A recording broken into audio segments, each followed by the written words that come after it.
एई किछि दिन पूर्वर सानु काऊ सहर पाख जंगल को रहिबाको आसीथिला। सानु काऊ सेठी गोटे काऊ संगरे बाहा होई जाइथिला। किछि दिन परे सानु काऊर माँ शांति काऊ ता पुओ को देखा करबाको सहर पाख जंगल को आसिला। हेले से जानि नथिला कि ता पुओ ताको न जानि बाहा हे सारिची। सानु पुओ सानु कबाट खोल, मु बाहर छिड़ा हेइची। सानु कबाट खोल। शांति काऊर पाटी शुणी सानु काऊर स्त्री रानू काऊ आसी कबाट खोले। माउसी कुह तुमे किए आउ एठी काहाको खोजुच? अरे कहूची ये मु किए, एइटा हेउची मो पुअर घर। आउ तू किए? तू मो पुओ घरे कौन करुचु? कौन कौन तुमे सानुकर माँ? हाँ मु होउची सानुर माँ। हेले मु पचारुची तू किए आउ मो पुओ घरे कौन करुचु? मु होउची सानुर स्त्री रानू। हेले सानू मते कहिथिले कि तांक माँ मरि जाइचंती बोली मु तुमको घर भीतर को नहीं पारिबिनी। तुमे बाहरे अपेक्षा कर जे पर्यंत सानू आसी नाहंती।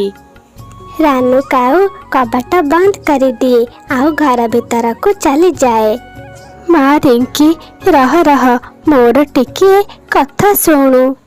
हाँ हाँ माउसी कुह कौन कथा? माउसी तुमे परा सानु भाईंकर माँ, तुमे केते बेले आसिल? आउ एठी एमिति बाहरे काहेकि बसिच? हाँ रे माँ मु सानुर माँ। मु आज सानु को देखा करबाको आसीची। हेले सानु घरे गोटे काऊ अछि। से निजको सानुर स्त्री बोली कहूची आउ मते घर भीतर को जीवाको दउनी। माउसी सानु भाई कौन तुमको कही नाहंती? से पूर्व मासरे बाहा ही जाइचंती रानू काऊ को। से दुई जन परा एई घरे रहुचंती। से सानू आज आसु, मु ताकू छाड़िबिनी। बाहा जदि हबार थिला हेई थांता, हेले मते जणेलानी काहेकि? से आसु ता खबर मु भल कि नेबी। अच्छा माँ रिंकी तू कौन एबे कहि पारिबु मो सानू कोठी थिबो? हाँ माउसी मु जानिची सानू भाई आंब आनिबाकू जाइचंती। मु एबे जाई तांको तुम आसिबार खबर दे दउची। सानू भाई तुमे एइटी बसी आंब खाउच, सेपटरे तुम माँ तुमको अपेक्षा करिचंती।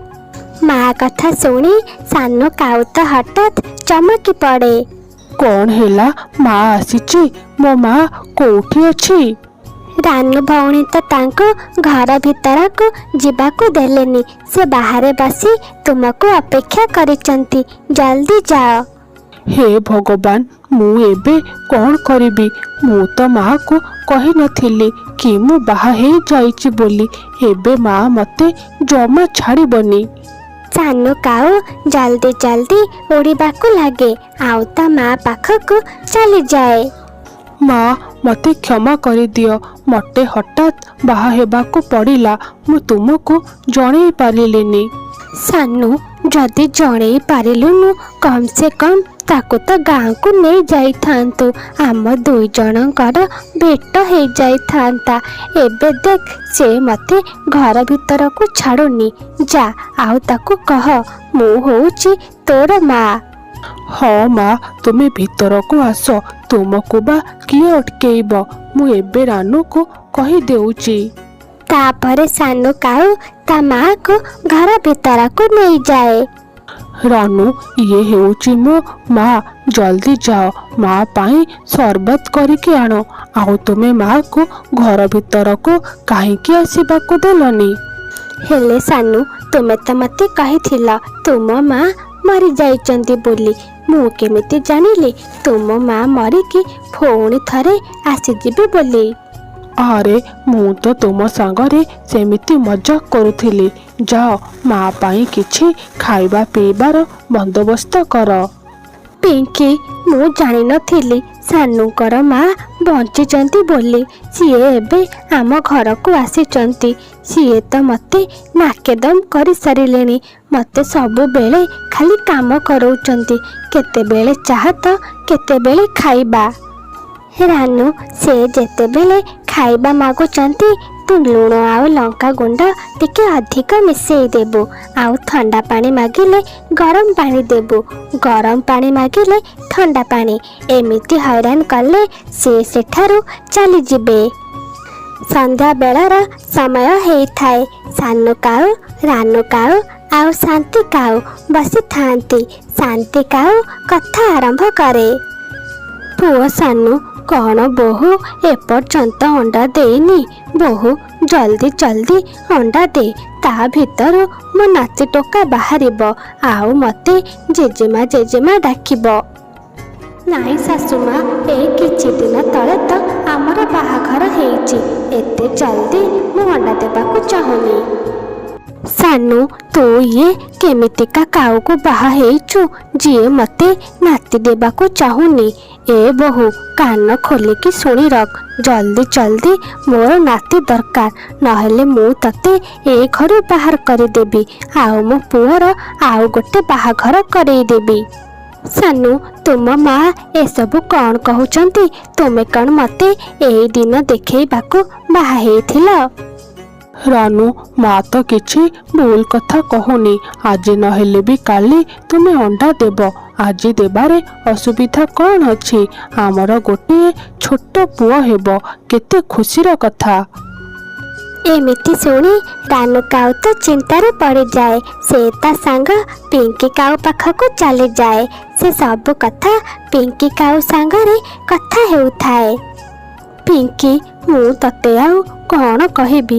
ମୋ ଶାଶୁ ତ ମୋ ଜୀବନକୁ ନଷ୍ଟ କରି ସାରିଲାଣି। ସିଏ ଏବେ କହୁଛି ତାକୁ ନାତି ଟୋକା ଦରକାର। ତୁ ତ ଜାଣିଛୁ ଏତେ ଜଲ୍ଦି ମୁଁ ଅଣ୍ଡା ଦେବାକୁ ଚାହୁଁନି। ଏତେ ସବୁ କାମ ମୋ ଦ୍ୱାରା ହେଇପାରିବନି। ସେ ସବୁ କାମ କିଏ କରିବ? ଛୁଆକୁ ଦାନା ଆଣିକି ଦେବାକୁ ପଡ଼ିବ, ଅଣ୍ଡା ଉପରେ ବସିବାକୁ ପଡ଼ିବ। ମୁଁ ଏତେ ଜଲ୍ଦି ମା ହେବାକୁ ଚାହୁଁନି। ରାନୁ, ତୁ ତ ବହୁତ ଜଲ୍ଦି ଚିନ୍ତାରେ ପଡ଼ି ଯାଉଛୁ। ବ୍ୟସ୍ତ ହୋନା, ମୁଁ ଅଛି। ଦେଖ ମୁଁ ଏବେ କ'ଣ କରୁଛି, ତୁ ଏଇଠି ରହି ମୋତେ ଅପେକ୍ଷା କର, ମୁଁ ସାଙ୍ଗେ ସାଙ୍ଗେ ଆସୁଛି। ହେଲେ ପିଙ୍କି, ତୁ କୁଆଡ଼େ ଯାଉଛୁ ମୋତେ ତ କହ। ତାପରେ ପିଙ୍କି କାଉ ଜଲ୍ଦି ଘରୁ ବାହାରି ଚାଲିଯାଏ। ଗୋଟେ ଗଛ ମୂଳେ ଥାଏ କୁକୁଡ଼ାର ବସା। ସେଇଠୁ ସେ ଗୋଟେ କୁକୁଡ଼ାର ଅଣ୍ଡା ନେଇ ଘରକୁ ଚାଲି ଆସେ। ରାନୁ, ଏଇ ନେ, ଏଇଟା ହେଉଛି କୁକୁଡ଼ାର ଅଣ୍ଡା। ତୁ ୟାକୁ ନେଇ ତୋ ବସାରେ ରଖିଦେବୁ ଆଉ ତୋ ଶାଶୁକୁ କହିବୁ ଏ ଅଣ୍ଡା ତୁ ଦେଇଛୁ। ଏମିତି କଲେ ତୋ ଶାଶୁ ବି ଖୁସି ହେଇଯିବ ଆଉ ତୋ ସ୍ୱାମୀ ଭାବିବ କି ଏ ଅଣ୍ଡା ତୁ ଦେଇଛୁ। ସତରେ ପିଙ୍କି, ତୁ ତ ଭାରି ବୁଦ୍ଧିମତୀ। ତୁ ମୋର ସବୁ ଅସୁବିଧାକୁ ଭଲରେ ଭଲରେ ସମାଧାନ କରିଦେଉଛୁ। ତାପରେ ରାନୁ କାଉ ସେଇ ଅଣ୍ଡାକୁ ନେଇ ତା ଘରକୁ ଚାଲି ଆସେ ଆଉ ବସା ପାଖରେ ରଖି ବସିଯାଏ। ସନ୍ଧ୍ୟାରେ ଶାନ୍ତି କାଉ ଆଉ ସାନୁ କାଉ ଘରକୁ ଆସନ୍ତି। ସେମାନଙ୍କୁ ରାନୁ କାଉ କୁହେ, ଶାଶୁମା, ସାନୁ, ଏଇ ଦେଖ ମୁଁ ଅଣ୍ଡା ଦେଇଛି। ଏବେ ତୁମେ ଦୁଇ ଜଣ ଖୁସି ଅଛ ତ? ସତରେ ରାନୁ, ତୁମେ ତ ମାର ଇଚ୍ଛାକୁ ପୂରଣ କରିଦେଲ। ମୁଁ ତ ଭାରି ଖୁସି। ଏବେ ଆମ ଅଣ୍ଡାରୁ ଗୋଟେ ଛୋଟ କାଉ ବାହାରିବ ଆଉ ମୁଁ ତାକୁ ନେଇ ଜଙ୍ଗଲ ବୁଲିବାକୁ ଯିବି। ମୁଁ ତମ ନାତି ସାଙ୍ଗରେ ବହୁତ ଖେଳିବି। ତାକୁ ନେଇ ଦୋକାନକୁ ଯିବି, ପରିବା ଆଣିବାକୁ ଯିବି। ସିଏ ମୋର ଗୋଟେ ନୂଆ ସାଙ୍ଗ ହେଇଯିବ। ଶାନ୍ତି କାଉ ତ ଭାରି ଖୁସି ଥିଲା। ସେ ରାନୁ କାଉକୁ ଘରର କୌଣସି କାମ କରିବାକୁ ଦେଉନଥିଲା। ବୋହୂ ରାନୁ, ତୁ ବସାରେ ବସ, ମୁଁ ରୋଷେଇ କରିଦେଉଛି। ବୋହୂ, ତୁ ବସାରେ ଯା ବସିବୁ, ବାସନ ସବୁ ମୁଁ ସଫା କରିଦେବି।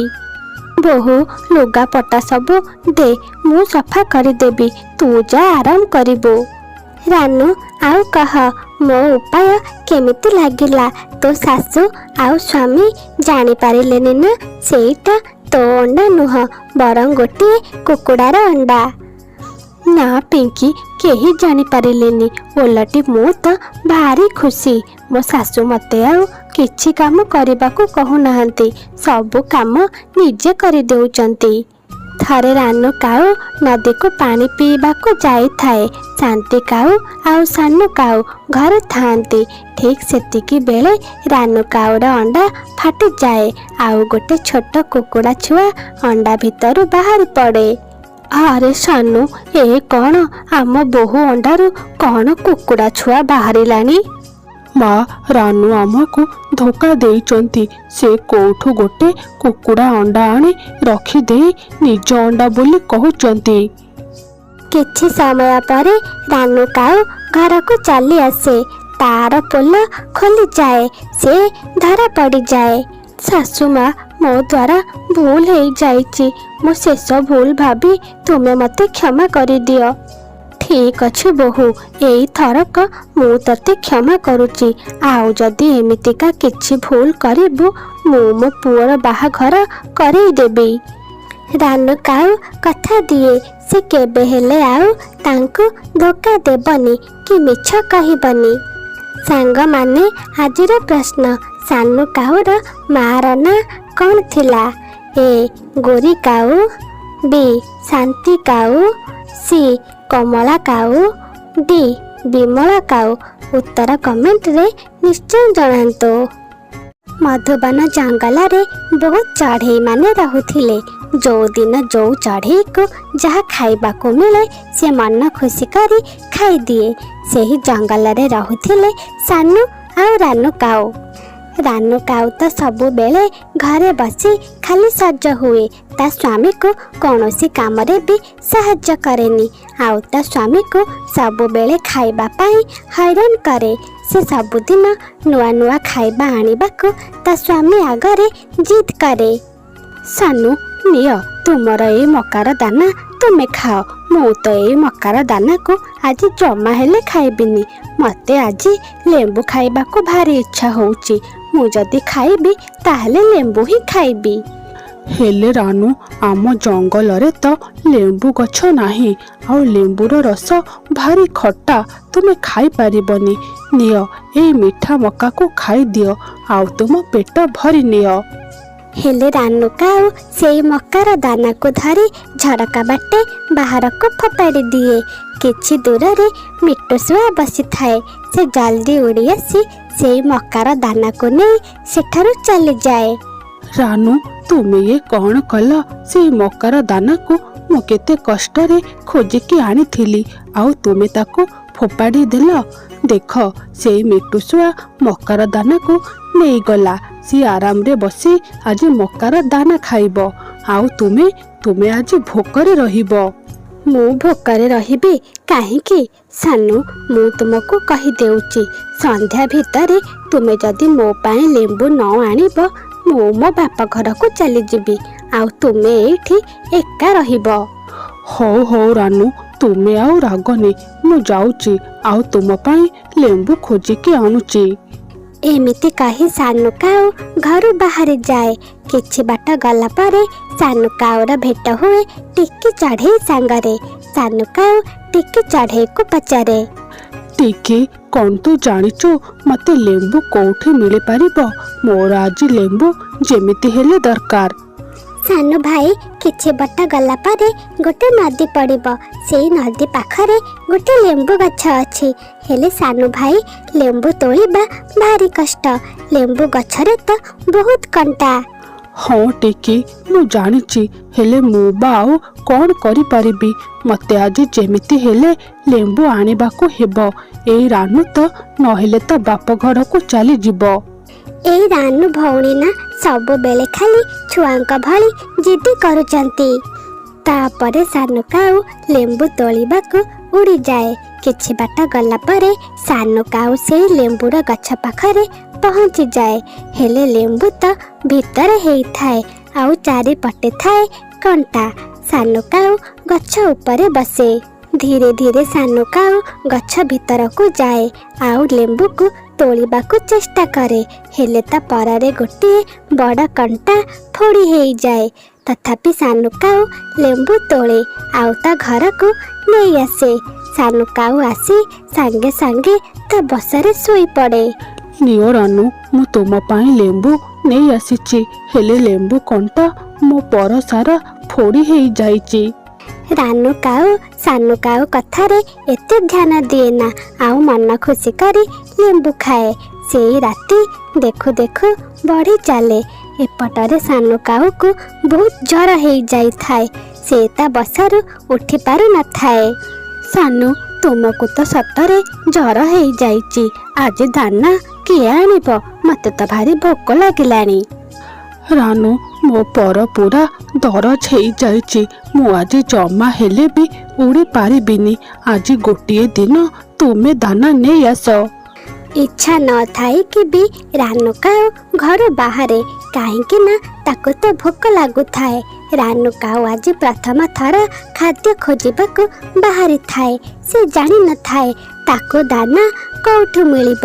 ରାନୁ କାଉ ଉଡ଼ି ଉଡ଼ି ଯାଇ ଘଞ୍ଚ ଜଙ୍ଗଲ ପାଖରେ ପହଞ୍ଚିଯାଏ। ଗୋଟେ ଗଛ ମୂଳେ ବସି ପଡ଼େ।